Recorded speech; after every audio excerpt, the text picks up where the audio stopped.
ಸಂಸ್ಕೃತ ವ್ಯವಹಾರ ಸಾಹಸ್ರಿ ಎನ್ನುವಂತಹ ಪಠ್ಯಪುಸ್ತಕದಿಂದ ನಿಮಗೆ ಒಟ್ಟು 18 ಪುಟಗಳ ಪಾಠವನ್ನ ಕೊಟ್ಟಿದ್ದಾರೆ. ಸಂಸ್ಕೃತ ಕಾವ್ಯದ ಆರಂಭ ಮತ್ತು ಸಂಸ್ಕೃತ ಕಾವ್ಯದ ವೈಶಿಷ್ಟ್ಯಗಳ ವಿಚಾರವನ್ನ ತಿಳಿಸ್ಕೊಟ್ಟಿದ್ದಾರೆ. ಪ್ರಾಚೀನ ಕಾವ್ಯಗಳ ಉಲ್ಲೇಖವನ್ನ ಕೊಟ್ಟಿದ್ದಾರೆ. ಸಂಸ್ಕೃತ ಕಾವ್ಯಗಳ ಉಲ್ಲೇಖವನ್ನ ಕೊಟ್ಟಿದ್ದಾರೆ. ಇದರಲ್ಲಿ ನಿಮಗೆ ಯಾವುದೇ ಚಾಯ್ಸ್ ಕೂಡ ಇರೋದಿಲ್ಲ, ನೋ ಚಾಯ್ಸ್.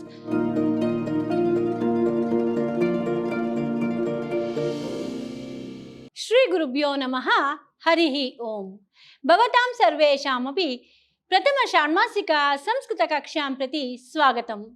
ಮಮ ನಾಮ ಭಾರತಿ. ಅಹಂ ವಿದ್ಯಾಶ್ರಮ ವಿದ್ಯಾಲಯೇ ಸಂಸ್ಕೃತ ವಿಭಾಗೆ ಕಾರ್ಯಂ ಕರೋಮಿ. ಪ್ರಿಯ ವಿದ್ಯಾರ್ಥಿಗಳೇ, ಮೈಸೂರು ವಿಶ್ವವಿದ್ಯಾನಿಲಯದ ವ್ಯಾಪ್ತಿಗೆ ಸಂಬಂಧಪಟ್ಟಂತಹ ಪ್ರಥಮ ಸೆಮೆಸ್ಟರ್ B.Ca ವಿದ್ಯಾರ್ಥಿಗಳಿಗೆ ಪ್ರಥಮ ಸೆಮೆಸ್ಟರ್ ಪರಿಚಯ ತರಗತಿಗೆ ಆತ್ಮೀಯ ಸ್ವಾಗತ. ಪ್ರಿಯ ವಿದ್ಯಾರ್ಥಿಗಳೇ, ಈ ಪ್ರಥಮ ಸೆಮೆಸ್ಟರ್ ಸಂಸ್ಕೃತ ಪಠ್ಯಪುಸ್ತಕದಲ್ಲಿ ಏನೆಲ್ಲ ಪಾಠಗಳನ್ನು ಕೊಟ್ಟಿದ್ದಾರೆ ಎನ್ನುವಂತಹ ಒಂದು ಪರಿಚಯವನ್ನ ನಿಮಗೆ ಇವತ್ತು ನಾನು ಮಾಡಿಕೊಡ್ತೇನೆ. ಬನ್ನಿ ವಿದ್ಯಾರ್ಥಿಗಳೇ, ಈ ಪರಿಚಯ ತರಗತಿಯಲ್ಲಿ ನಿಮ್ಮ ಪಠ್ಯಪುಸ್ತಕಕ್ಕೆ ಸಂಬಂಧಪಟ್ಟಂತಿರುವಂತಹ ಪಾಠಗಳ ವಿಚಾರವನ್ನ ನೋಡೋಣ. ಪುರತಃ ಗಚ್ಚಾಮಃ. ವಿಷಯಾನುಕ್ರಮಾಣಿಕ ಪಠ್ಯ ವಿಚಾರವನ್ನ ನಾವು ನೋಡೋಣ.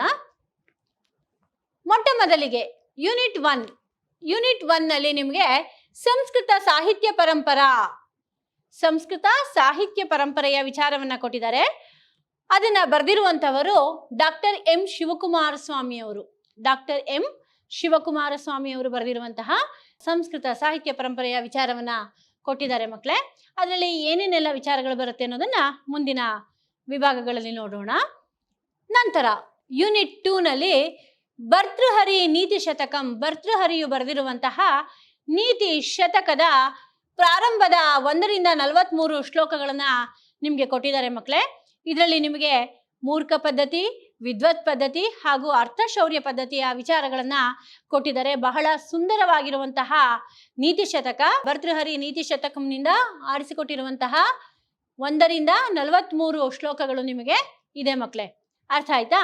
ಅನಂತರ ಯೂನಿಟ್ 3, ಇದರಲ್ಲಿ ನಿಮಗೆ ಸಂಸ್ಕೃತ ವ್ಯವಹಾರ ಸಾಹಸ್ರಿ ಕಾರಕ ಪ್ರಕರಣಂ ಮತ್ತು ಶೇವದಿಹಿ ದ್ವಿತೀಯ PUC ಪಾಠ್ಯಪುಸ್ತಕ ಪುಟ ಸಂಖ್ಯಾ 133.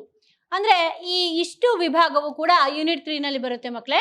ಇದರಲ್ಲಿ ನಿಮಗೆ ಸಂಸ್ಕೃತ ವ್ಯವಹಾರ ಸಾಹಸ್ರಿಯಿಂದ ನಿಮಗೆ ಸಂಸ್ಕೃತ ಭಾರತಿಯಿಂದ ಮುದ್ರಣವಾಗಿರುವಂತಹ ಸಂಸ್ಕೃತ ವ್ಯವಹಾರ ಸಾಹಸ್ರಿ ಎನ್ನುವಂತಹ ಪಠ್ಯಪುಸ್ತಕದಿಂದ ನಿಮಗೆ ಒಟ್ಟು 18 ಪುಟಗಳ ಪಾಠವನ್ನ ಕೊಟ್ಟಿದ್ದಾರೆ.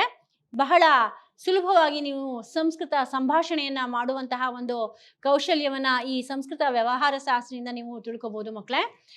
ಅನಂತರ ಕಾರಕ ಪ್ರಕರಣಂ, ಸಂಸ್ಕೃತ ಗದ್ಯ ಪದ್ಯವಲ್ಲರಿ ಎನ್ನುವಂತಹ ಪುಸ್ತಕದಿಂದ ಆಯ್ದುಕೊಂಡಿರುವಂತಹ ಕಾರಕ ಪ್ರಕರಣವನ್ನ ಕೊಟ್ಟಿದ್ದಾರೆ. ಅನಂತರ ಶೇವದಿಹಿ ದ್ವಿತೀಯ PUC ಪಾಠ್ಯಪುಸ್ತಕ ಪುಟ ಸಂಖ್ಯಾ 133, ಈಗಾಗಲೇ ನಿಮಗೆ ತಿಳಿಸಿದೆ. ಭಾಷಾಂತರ ಪಾಠ ದ್ವಿತೀಯ PUC ಸಂಸ್ಕೃತ ಪಠ್ಯಪುಸ್ತಕದಲ್ಲಿರುವಂತಹ ಪುಟ ಸಂಖ್ಯೆ 133, ಇದರಲ್ಲಿ ಕೊಟ್ಟಿರುವಂತಹ ಒಟ್ಟು 6 ಭಾಷಾಂತರ ಪಾಠಗಳನ್ನ ಸಂಸ್ಕೃತದಿಂದ ಕನ್ನಡ ಅಥವಾ ಇಂಗ್ಲಿಷ್ಗೆ ಟ್ರಾನ್ಸ್ಲೇಷನ್ ಮಾಡುವಂತಹ ಒಂದು 6 ಭಾಷಾಂತರ ಪಾಠಗಳನ್ನ ನಿಮಗೆ ಈ ಸೆಮೆಸ್ಟರ್ನಲ್ಲಿ ಕೊಟ್ಟಿದ್ದಾರೆ ಮಕ್ಕಳೇ. ಅರ್ಥ ಆಯ್ತಾ? ನಿಮಗೆ ಈ ವರ್ಷ ಪ್ರಥಮ ಸೆಮೆಸ್ಟರ್ ಪಠ್ಯಪುಸ್ತಕದಲ್ಲಿರುವಂತಹ ಪಾಠಗಳು ಮತ್ತೆ ವ್ಯಾಕರಣ ವಿಭಾಗ ಮತ್ತು ಭಾಷಾಂತರ ಪಾಠಗಳು ಯಾವ್ದು ಅಂತ ನಿಮ್ಗೀಗ ಅರ್ಥ ಆಯ್ತು ಅಲ್ವಾ ಮಕ್ಕಳೇ? ನಿಮ್ಮ ಪ್ರಥಮ ಸೆಮೆಸ್ಟರ್ ಸಂಸ್ಕೃತ ಪಾಠ್ಯಪುಸ್ತಕದಲ್ಲಿ ಈ ಸೆಮೆಸ್ಟರ್ಗೆ ಕೊಟ್ಟಿರುವಂತಹ ಸಂಸ್ಕೃತ ಸಾಹಿತ್ಯ ಪರಂಪರೆ, ಭರ್ತೃಹರಿ ನೀತಿ ಶತಕಂ, ಸಂಸ್ಕೃತ ವ್ಯವಹಾರ ಶಾಸ್ತ್ರಿ, ಕಾರಕ ಪ್ರಕರಣ, ಶೇವದಿಹಿ, ಇದಿಷ್ಟು ವಿಚಾರ ನಿಮಗೆ ಇವಾಗ ತಿಳಿದಿದೆ. ಹೌದಾ ಮಕ್ಕಳೇ? ಮುಂದಿನ ವಿಭಾಗಗಳಲ್ಲಿ ನಿಮಗೆ ಸೂಕ್ಷ್ಮವಾಗಿ ಆ ಎಲ್ಲ ವಿಚಾರಗಳ ಬಗ್ಗೆ ತಿಳಿಸ್ಕೊಡ್ತೇನೆ. ಪುರತಃ ಗಚ್ಚಾಮಃ. ಮೊಟ್ಟ ಮೊದಲಿಗೆ ಯೂನಿಟ್ 1 ಮೊದಲನೆಯ ವಿಭಾಗ. ಇದರಲ್ಲಿ ಸಂಸ್ಕೃತ ಸಾಹಿತ್ಯ ಪರಂಪರಾ ಡಾಕ್ಟರ್ ಶಿವಕುಮಾರ ಸ್ವಾಮಿ ಅವರು ಬರೆದಿರುವಂತಹ ಈ ಪುಸ್ತಕದಿಂದ ನಿಮಗೆ ಸಂಸ್ಕೃತ ಸಾಹಿತ್ಯ ಪರಂಪರಾ ಎನ್ನುವಂತಹ ಪಾಠವನ್ನ ನಿಮಗೆ ಕೊಟ್ಟಿದ್ದಾರೆ ಮಕ್ಕಳೇ. ಇದರಲ್ಲಿ ಯಾವೆಲ್ಲ ವಿಚಾರಗಳು ಬರುತ್ತೆ ಅಂತ ಅಂದ್ರೆ, ಸಂಸ್ಕೃತ ಕಾವ್ಯಸ್ಯ ಆರಂಭ ವೈಶಿಷ್ಟ್ಯಂ, ಸಂಸ್ಕೃತ ಕಾವ್ಯದ ಆರಂಭ ಮತ್ತು ಸಂಸ್ಕೃತ ಕಾವ್ಯದ ವೈಶಿಷ್ಟ್ಯಗಳ ವಿಚಾರವನ್ನ ತಿಳಿಸ್ಕೊಟ್ಟಿದ್ದಾರೆ. ಅದಾದ ನಂತರ ಪ್ರಾಚೀನ ವೈದಿಕ ಸಾಹಿತ್ಯಸ್ಯ ಸಂಬಂಧ, ಸಂಸ್ಕೃತದೊಂದಿಗೆ ಪ್ರಾಚೀನ ವೈದಿಕ ಸಾಹಿತ್ಯಸ್ಯ ಸಂಬಂಧ. ಪ್ರಾಚೀನ ವೈದಿಕ ಸಾಹಿತ್ಯಕ್ಕೂ ಹಾಗೂ ಸಂಸ್ಕೃತಕ್ಕೂ ಇರುವಂತಹ ಸಂಬಂಧ ಇತ್ತಾ ಇಲ್ವಾ ಎನ್ನುವಂತಹ ಒಂದು ವಿಚಾರವನ್ನ ತಿಳಿಸ್ಕೊಟ್ಟಿದ್ದಾರೆ. ನಂತರ ಪ್ರಾಕೃತ ಸಾಹಿತ್ಯ ಮೂಲ ಇತಿವಾದ. ಸಂಸ್ಕೃತಕ್ಕೆ ಪ್ರಾಕೃತ ಸಾಹಿತ್ಯವೇ ಮೂಲ ಎನ್ನುವಂತಹ ಒಂದು ವಾದವನ್ನ ಕೊಟ್ಟಿದ್ದಾರೆ. ಪ್ರಾಕೃತ ಸಾಹಿತ್ಯ ಮೂಲ ಇತಿವಾದ. ಸಂಸ್ಕೃತ ಸಾಹಿತ್ಯಕ್ಕೆ ಪ್ರಾಕೃತ ಸಾಹಿತ್ಯವು ಮೂಲ ಎನ್ನುವಂತಹ ಒಂದು ವಾದವನ್ನ ಕೊಟ್ಟಿದ್ದಾರೆ. ನಂತರ ಪುರತಃ ಗಚ್ಚಾಮಃ ಮ್ಯಾಕ್ಸ್ ಮುಲ್ಲರಸ್ಯ ಪುನರುಜ್ಜೀವನವಾದ. ಮ್ಯಾಕ್ಸ್ ಮುಲ್ಲರ್ನ ಪುನರುಜ್ಜೀವನವಾದವನ್ನ ಕೊಟ್ಟಿದ್ದಾರೆ. ಅದಾದ ನಂತರ ಪ್ರಾಚೀನ ಕಾವ್ಯಾನ ಉಲ್ಲೇಖಾಹ. ಪ್ರಾಚೀನ ಕಾವ್ಯಗಳ ಉಲ್ಲೇಖವನ್ನ ಕೊಟ್ಟಿದ್ದಾರೆ. ಸಂಸ್ಕೃತ ಕಾವ್ಯಗಳ ಉಲ್ಲೇಖವನ್ನ ಕೊಟ್ಟಿದ್ದಾರೆ. ಅದಾದ ನಂತರ ಸಂಸ್ಕೃತ ಕಾವ್ಯಸ್ಯ ವೈಶಿಷ್ಟ್ಯಂ. ಸಂಸ್ಕೃತ ಕಾವ್ಯಗಳ ವೈಶಿಷ್ಟ್ಯವೇನು ಎನ್ನುವಂತಹ ವಿಚಾರವನ್ನ ಕೊಟ್ಟಿದ್ದಾರೆ. ಅದಾದ ನಂತರ ಮಹಾಕಾವ್ಯಸ್ಯ ವೈಶಿಷ್ಟ್ಯಂ ಅಭಿವೃದ್ಧಿಂ. ಸಂಸ್ಕೃತ ಮಹಾಕಾವ್ಯಗಳ ವೈಶಿಷ್ಟ್ಯತೆ ಹಾಗೂ ಅವುಗಳ ಅಭಿವೃದ್ಧಿಯ ವಿಚಾರವನ್ನ ಕೊಟ್ಟಿದ್ದಾರೆ. ಯಾವ ರೀತಿಯಲ್ಲಿ ಅಭಿವೃದ್ಧಿಯನ್ನ ಕಂಡಿದೆ, ಯಾವ ರೀತಿಯಲ್ಲಿ ಒಂದು ಮಹಾಕಾವ್ಯ ಅನ್ನೋದು ಇರಬೇಕು, ಅದರ ವೈಶಿಷ್ಟ್ಯಗಳೇನು ಅನ್ನುವಂತಹ ವಿಚಾರವನ್ನ ಕೊಟ್ಟಿದ್ದಾರೆ. ಅದಾದ ನಂತರ ಅಶ್ವಘೋಷಸ್ಯ ಮಹಾಕಾವ್ಯ. ಅಶ್ವಘೋಷನು ಬರೆದಿರುವಂತಹ ಮಹಾಕಾವ್ಯಗಳ ವಿಚಾರವನ್ನ ಕೊಟ್ಟಿದ್ದಾರೆ.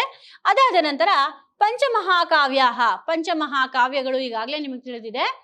ಒಟ್ಟು 5 ಪಂಚಮಹಾಕಾವ್ಯಗಳಿದೆ ಸಂಸ್ಕೃತದಲ್ಲಿ. ಆ ಪಂಚಮಹಾಕಾವ್ಯಗಳ ವಿಚಾರವನ್ನ ನಿಮಗೆ ಕೊಟ್ಟಿದ್ದಾರೆ ಮಕ್ಕಳೇ. ಇದಿಷ್ಟು ಬಂದು ನಿಮಗೆ ಸಂಸ್ಕೃತ ಸಾಹಿತ್ಯ ಪರಂಪರಾ ಎನ್ನುವಂತಹ ಮೊದಲನೆಯ ಯೂನಿಟ್ ಭಾಗದಲ್ಲಿ ಬರುವಂತಹ ವಿಚಾರಗಳು. ಬರೆದಿರುವಂಥವರು ಡಾಕ್ಟರ್ ಶಿವಕುಮಾರ ಸ್ವಾಮಿಯವರು. ಅರ್ಥ ಆಯ್ತಾ ಮಕ್ಕಳೇ? ಈಗ ಮುಂದಿನ ವಿಭಾಗಕ್ಕೆ ಹೋಗೋಣ. ಯೂನಿಟ್ 2 ಎರಡನೆಯ ವಿಭಾಗ ಮಕ್ಕಳೇ. ಇದರಲ್ಲಿ ನಿಮಗೆ BCA ವಿದ್ಯಾರ್ಥಿಗಳಿಗೆ ಭರ್ತೃಹರಿಯ ನೀತಿ ಶತಕದ ವಿಚಾರವನ್ನ ಕೊಟ್ಟಿದ್ದಾರೆ. ಭರ್ತೃಹರಿ ನೀತಿ ಶತಕಂ ಎನ್ನುವಂತಹ ಗ್ರಂಥದಿಂದ ನಿಮಗೆ ಶ್ಲೋಕ 1ರಿಂದ ಶ್ಲೋಕ 4ರವರೆಗೆ ನಿಮಗೆ ಶ್ಲೋಕಗಳನ್ನ ಕೊಟ್ಟಿದ್ದಾರೆ. ಬಹಳ ಸುಂದರವಾಗಿರುವಂತಹ ಶ್ಲೋಕಗಳು ಮಕ್ಕಳೇ. ಜೀವನಕ್ಕೆ ತುಂಬಾ ಅಮೂಲ್ಯವಾದಂತಹ ಕೊಡುಗೆ ಭರ್ತೃಹರಿಯಿಂದ ಸಿಕ್ಕಿರುವಂತಹ ಈ ನೀತಿ ಶತಕಗಳು. ಶತಕತ್ರಯಗಳು ಅಂತ ಹೇಳ್ತೀವಿ. 100 ಸುಭಾಷಿತಗಳು ಕೂಡ ಇದೆ ಮಕ್ಕಳೇ. ಅದರಲ್ಲಿ ನಿಮಗೆ ಮೂರ್ಖ ಪದ್ಧತಿ, ವಿದ್ವತ್ ಪದ್ಧತಿ ಹಾಗೂ ಮೌನಶೌರ್ಯ ಪದ್ಧತಿಯ ಸುಭಾಷಿತಗಳನ್ನ ಬಹಳ ಸುಂದರವಾಗಿ ವರ್ಣನೆಯನ್ನ ಮಾಡಿದ್ದಾರೆ ಮಕ್ಕಳೇ. ಭರ್ತೃಹರಿಯು ಬಹಳ ಮಹಾನ್ ಸಂಸ್ಕೃತ ಪಾಂಡಿತ್ಯವನ್ನ ಹೊಂದಿದ್ದಂತಹ ಮಹಾನ್ ಸಂಸ್ಕೃತ ವಿದ್ವಾಂಸ. ಹಾಗಾಗಿ ಆತನ ಕಾಲ ಬಹುಶಃ 7ನೇ ಶತಮಾನದ ಅಂತಿಮ ಇರಬಹುದು ಅಂತ ಊಹೆ ಮಾಡಲಾಗಿದೆ. ಬಹಳ ಸುಲಭವಾಗಿರುವಂತಹ ಶ್ಲೋಕಗಳು ಹಾಗೂ ಜೀವನಕ್ಕೆ ಮಾರ್ಗವನ್ನು ತೋರಿಸುವಂತಹ ಉತ್ತಮವಾದಂತಹ ನೀತಿಯನ್ನ ಹೇಳುವಂತಹ ಸುಭಾಷಿತಗಳನ್ನ ನಿಮಗೆ ಈ ಭರ್ತೃಹರಿ ನೀತಿ ಶತಕಮಿಂದ ಕೊಟ್ಟಿದ್ದಾರೆ ಮಕ್ಕಳೇ. ಅರ್ಥ ಆಯ್ತಾ? ಮುಂದಿನ ವಿಭಾಗಕ್ಕೆ ಹೋಗೋಣ. ಪುರತಃ ಗಚ್ಚಾಮಃ. ಮುಂದಿನ ವಿಭಾಗ 3ನೆಯ ವಿಭಾಗ ಸಂಸ್ಕೃತ ವ್ಯವಹಾರ ಸಾಹಸ್ರಿ. ಸಂಸ್ಕೃತ ವ್ಯವಹಾರ ಸಾಹಸ್ರಿಯಿಂದ ಆರಿಸಿಕೊಟ್ಟಿರುವಂತಹ ಪಾಠ. ಈ ಪುಸ್ತಕದಲ್ಲಿ ನಿಮಗೆ ಒಟ್ಟು 18 ಪುಟಗಳ ಪಾಠವನ್ನ ನಿಮಗೆ ಈ ಸೆಮಿಸ್ಟರ್ಗೆ ಕೊಟ್ಟಿದ್ದಾರೆ ಮಕ್ಕಳೇ. ಈ ಪುಸ್ತಕವು ಸಂಸ್ಕೃತ ಭಾರತಿ ವತಿಯಿಂದ ಮುದ್ರಣವಾಗಿರುವಂತಹ ಪುಸ್ತಕ ಮಕ್ಕಳೇ. ಈ ಪುಸ್ತಕದಿಂದ ಒಟ್ಟು ನಿಮಗೆ 18 ಪುಟಗಳ ಪಾಠವನ್ನ ಈ ಸೆಮಿಸ್ಟರ್ಗೆ ಕೊಟ್ಟಿದ್ದಾರೆ ಮಕ್ಕಳೇ. ಬಹಳ ಬಹಳ ಸುಲಭವಾಗಿರುವಂತಹ ಪಾಠಗಳು. ಹಾಗಾಗಿ ಇದನ್ನ ನೀವು ಸುಲಭವಾಗಿ ಅರ್ಥ ಮಾಡ್ಕೋಬಹುದು. ಇದರಲ್ಲಿ ನಿಮಗೆ ಕಲೆಕ್ಷನ್ ಆಫ್ 1000 ಸೆಂಟೆನ್ಸಸ್. ಈ ಸಂಸ್ಕೃತ ವ್ಯವಹಾರ ಶಾಸ್ತ್ರಿಯಲ್ಲಿ ಒಟ್ಟು 1000 ಸೆಂಟೆನ್ಸ್ ಇದೆ. ಸಂಸ್ಕೃತ ಸೆಂಟೆನ್ಸಸ್ ಬಹಳ ಸುಲಭವಾಗಿ ನೀವು ಸಂಸ್ಕೃತವನ್ನ ಅಧ್ಯಯನವನ್ನ ಮಾಡೋದಕ್ಕೋಸ್ಕರ ಒಂದು ಸುಲಭವಾದಂತಹ ಒಂದು ಮಾರ್ಗ ಇದು ಸಂಸ್ಕೃತ ವ್ಯವಹಾರ ಶಾಸ್ತ್ರಿ. ಇದರಿಂದ ನೀವು ಸಂಸ್ಕೃತವನ್ನ ಸಂಭಾಷಣೆಗಾಗಿ ಉಪಯೋಗಿಸ್ಕೊಳ್ಳುವಂತಹ ಸುಲಭವಾಗಿರುವಂತಹ ಪಾಠಗಳನ್ನ ನಿಮಗೆ ಕೊಟ್ಟಿದ್ದಾರೆ ಮಕ್ಕಳೇ. ಅರ್ಥ ಆಯ್ತಾ? ಸಂಸ್ಕೃತವನ್ನ ನೀವು ಸುಲಭವಾಗಿ ಕಲಿಬಹುದು. ಮುಂದಿನ ವಿಭಾಗ ಪುರತಃ ಗಚ್ಚಾಮಃ. ಕಾರಕ ಪ್ರಕರಣಂ. ಕಾರಕ ಪ್ರಕರಣಂ ಅನ್ನುವುದು ವ್ಯಾಕರಣ ವಿಭಾಗ ಮಕ್ಕಳೇ. ಇಲ್ಲಿ ನಿಮಗೆ ವಿಭಕ್ತಿ ಪ್ರತ್ಯಯಗಳ ವಿಚಾರವನ್ನ ಕೊಟ್ಟಿದ್ದಾರೆ. ಒಟ್ಟು 6 ವಿಭಕ್ತಿ ಪ್ರತ್ಯಯಗಳನ್ನ ನೀವು ಇದರಲ್ಲಿ ತಿಳ್ಕೊಳ್ತೀರಾ. ಒಟ್ಟು 7 ವಿಭಕ್ತಿ ಪ್ರತ್ಯಯಗಳಿದೆ. ಅದರಲ್ಲಿ ಷಷ್ಠಿ ವಿಭಕ್ತಿ ಒಂದು ಕಾರಕ ವಿಭಕ್ತಿ ಆಗಲ್ಲ. ಹಾಗಾಗಿ 6 ಕಾರಕ ವಿಭಕ್ತಿಗಳ ಬಗ್ಗೆ ನೀವು ಈ ಪಾಠದಲ್ಲಿ ತಿಳ್ಕೊತೀರಾ. ಇದನ್ನ ಸಂಸ್ಕೃತ ಗದ್ಯ ಪದ್ಯ ವಲ್ಲರಿ ಎಂಬ ಪುಸ್ತಕದಿಂದ ಆರಿಸಿಕೊಟ್ಟಿರುವಂತಹ ವ್ಯಾಕರಣ ವಿಭಾಗ. ಬಹಳ ಸುಲಭವಾಗಿರುವಂತಹ ವ್ಯಾಕರಣ ವಿಭಾಗ ಮಕ್ಕಳೇ. ಹಾಗಾಗಿ ಈ ಕಾರಕ ಪ್ರಕರಣದಿಂದ ನಿಮಗೆ 4 ಅಂಕದ ಪ್ರಶ್ನೆ ಕೂಡ ಬರುತ್ತೆ. ಅರ್ಥ ಆಯ್ತಾ? ಮುಂದಿನ ವಿಭಾಗಕ್ಕೆ ಹೋಗೋಣ. ಪುರತಃ ಗಚ್ಚಾಮಃ. ಯೂನಿಟ್ 3ರಲ್ಲೇ ಇದು 3ನೆಯ ಪಾಠ. ಇದರಲ್ಲಿ ಏನಪ್ಪಾ ಅಂತಂದ್ರೆ ಶೇವದಿಹಿ ದ್ವಿತೀಯ PUC ಪಾಠ್ಯಪುಸ್ತಕ ಪುಟ ಸಂಖ್ಯೆ 133. ದ್ವಿತೀಯ PUC ಸಂಸ್ಕೃತ ಪಠ್ಯಪುಸ್ತಕದಲ್ಲಿರುವಂತಹ ಪುಟ ಸಂಖ್ಯೆ 133ರಿಂದ ಆರಿಸಿಕೊಟ್ಟಿರುವಂತಹ ಒಟ್ಟು 6 ಭಾಷಾಂತರ ಪಾಠಗಳು ನಿಮಗೆ ಈ ವರ್ಷ ಇದೆ ಮಕ್ಕಳೇ. ಅರ್ಥ ಆಯ್ತಾ? 6 ಭಾಷಾಂತರ ಪಾಠಗಳನ್ನ ನೀವು ಕಲಿಬೇಕಾಗತ್ತೆ. ಬಹಳ ಸುಲಭವಾಗಿ ಇರುವಂತಹ ಪಠ್ಯಕ್ರಮ ನಿಮ್ಮ ಪ್ರಥಮ ಸೆಮಿಸ್ಟರ್ ಸಂಸ್ಕೃತ ಪಠ್ಯಕ್ರಮ ಮಕ್ಕಳೇ. ಅರ್ಥ ಆಯ್ತಾ? ಹಾಗಾಗಿ ಇಷ್ಟು ವಿಚಾರಗಳನ್ನ ನೀವು ಇವಾಗ ತಿಳ್ಕೊಂಡ್ರಿ. ಏನೆಲ್ಲ ಪಠ್ಯಕ್ರಮ ಇದೆ, ಅದರಲ್ಲಿ ನಾವು ಏನೇನನ್ನ ಓದ್ತೀವಿ ಅಂತ ತಿಳ್ಕೊಂಡ್ರಿ. ಈಗ ಈ ಸೆಮಿಸ್ಟರ್ ಪ್ರಶ್ನೆ ಪತ್ರಿಕೆ ಎಷ್ಟು ಅಂಕಗಳಿಗಿರುತ್ತೆ, ಇಂಟರ್ನಲ್ಸ್ ಅಂದ್ರೆ ಆಂತರಿಕ ಪರೀಕ್ಷೆ ಎಷ್ಟು ಅಂಕಗಳಿಗಿರುತ್ತೆ ಅನ್ನೋದನ್ನ ನೀವು ತಿಳ್ಕೊಬೇಕಾಗಿದೆ. ಆ ವಿಚಾರವನ್ನ ನಾನು ನಿಮಗೆ ತಿಳಿಸ್ಕೊಡ್ತೇನೆ. ನೋಡಿ ಮಕ್ಕಳೇ, final exam question paper pattern ಯಾವ ರೀತಿ ಇರುತ್ತೆ, ಪ್ರಥಮ ಸೆಮಿಸ್ಟರ್ ಸಂಸ್ಕೃತ ವಿದ್ಯಾರ್ಥಿಗಳಿಗೆ ಈ ಸೆಮಿಸ್ಟರ್ನಲ್ಲಿ ಯಾವ ರೀತಿಯಲ್ಲಿ ಪ್ರಶ್ನೆ ಪತ್ರಿಕೆಯ ಒಂದು ಪ್ಯಾಟರ್ನ್ ಇರುತ್ತೆ ಅನ್ನೋದನ್ನ ನಾನು ನಿಮ್ಗೆ ಇವಾಗ ತಿಳಿಸ್ಕೊಡ್ತೀನಿ. ಒಟ್ಟು 60 ಅಂಕಗಳ ಪ್ರಶ್ನೆ ಪತ್ರಿಕೆ ಇದು. ನೀವು ನಿಮ್ಮ ಕಾಲೇಜಿನಲ್ಲಿ ನಡೆದಂತಹ ಆಂತರಿಕ ಪರೀಕ್ಷೆಯಲ್ಲಿ ಉತ್ತರವನ್ನು ಬರೆದಿರ್ತೀರಾ 40 ಅಂಕಗಳಿಗೆ. ಹಾಗಾಗಿ ಈ 60 ಅಂಕಗಳ ಪ್ರಶ್ನೆ ಪತ್ರಿಕೆಯ ಮಾದರಿ ಯಾವ ರೀತಿ ಇರುತ್ತೆ ಅನ್ನೋದನ್ನ ನಾನು ತಿಳಿಸ್ತೀನಿ. ಯೂನಿಟ್ ಎನಲ್ಲಿ ಪ್ರಥಮ ಯೂನಿಟ್, ಅದರಲ್ಲಿ ನಿಮಗೆ ಚೂಸ್ ದ ಕರೆಕ್ಟ್ ಆನ್ಸರ್ಸ್, ಸರಿಯಾದ ಉತ್ತರವನ್ನ ಆಯ್ಕೆ ಮಾಡಿ ಬರೆಯಿರಿ. ಇದು MCQ ಮಕ್ಕಳೇ. ಇದಕ್ಕೆ ನಿಮಗೆ ಒಟ್ಟು 5 ಅಂಕಗಳಿರುತ್ತೆ. ಎಷ್ಟು ಅಂಕಗಳಿರುತ್ತೆ? 5 ಅಂಕಗಳಿರುತ್ತೆ. ನಂತರ right short note on any 2 out of 3 any 2. ಒಟ್ಟು 3 ಪ್ರಶ್ನೆಗಳನ್ನ ಕೊಟ್ಟಿರ್ತಾರೆ. 3 ಪ್ರಶ್ನೆಯಲ್ಲಿ ಯಾವ್ದಾದ್ರು 2ನ್ನ ಬರೀರಿ ಅಂತ ಹೇಳಿ. 2 × 5 10 ಅಂಕಗಳು ಮಕ್ಕಳೇ. ನಿಮ್ಗೆ 5 ಅಂಕಗಳಂತೆ 2 ಪ್ರಶ್ನೆಗೆ ನೀವು ಉತ್ತರವನ್ನ ಬರಿತೀರಾ.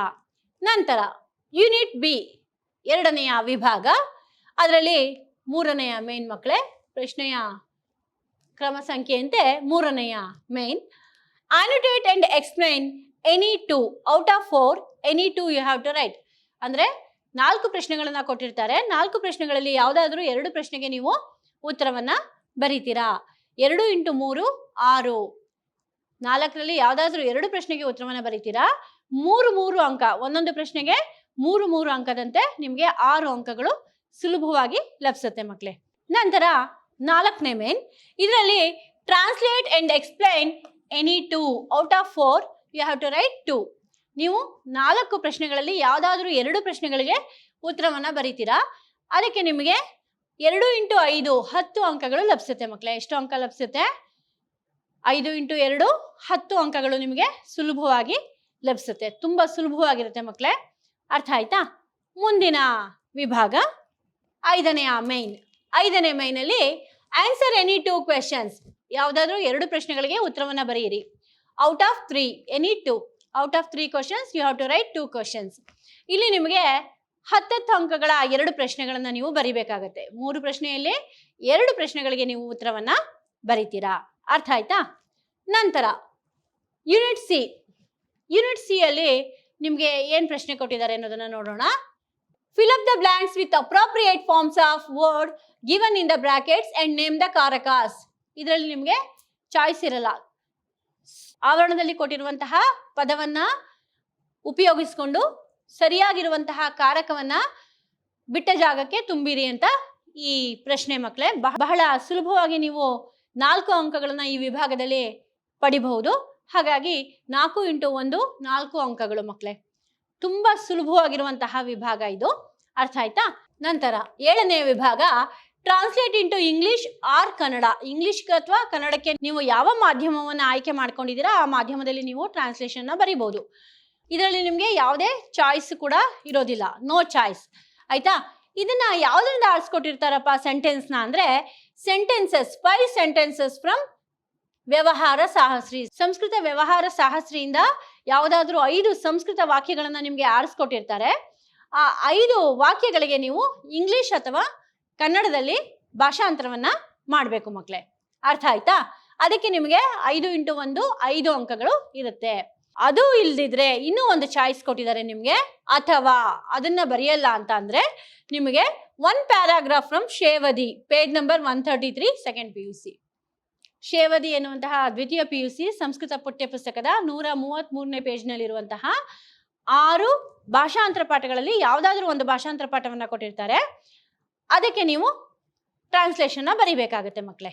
ಸಂಸ್ಕೃತದಲ್ಲಿರುವಂತಹ ಭಾಷಾಂತರ ಪಾಠಕ್ಕೆ ನೀವು ಇಂಗ್ಲಿಷ್ನಲ್ಲಿ ಅಥವಾ ಕನ್ನಡದಲ್ಲಿ ಟ್ರಾನ್ಸ್ಲೇಷನ್ ಮಾಡಬೇಕು. ಅದಕ್ಕೆ ನಿಮಗೆ 5 ಅಂಕಗಳು ಇರುತ್ತೆ. ಅರ್ಥ ಆಯ್ತಾ?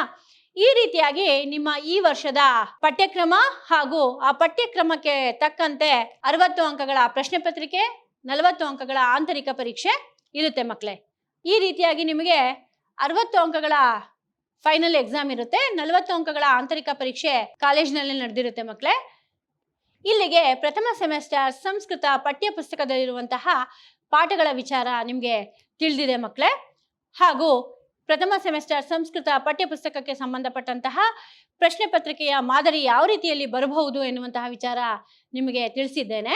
ಇಲ್ಲಿಗೆ ಈ ಪರಿಚಯ ತರಗತಿ ಎನ್ನುವುದು ಮುಕ್ತಾಯವಾಯಿತು ಮಕ್ಕಳೇ. ನಿಮಗೆಲ್ಲರಿಗೂ ಕೂಡ ಶುಭವಾಗಲಿ ಎಂದು ಹಾರೈಸುತ್ತಾ ಮುಂದಿನ ತರಗತಿಗಳಲ್ಲಿ ಪಾಠಗಳೊಂದಿಗೆ ನಾನು ನಿಮ್ಮನ್ನು ಭೇಟಿ ಮಾಡ್ತೇನೆ. ಅಲ್ಲಿಯವರೆಗೂ ಧನ್ಯವಾದ. ಶುಭ ದಿನ.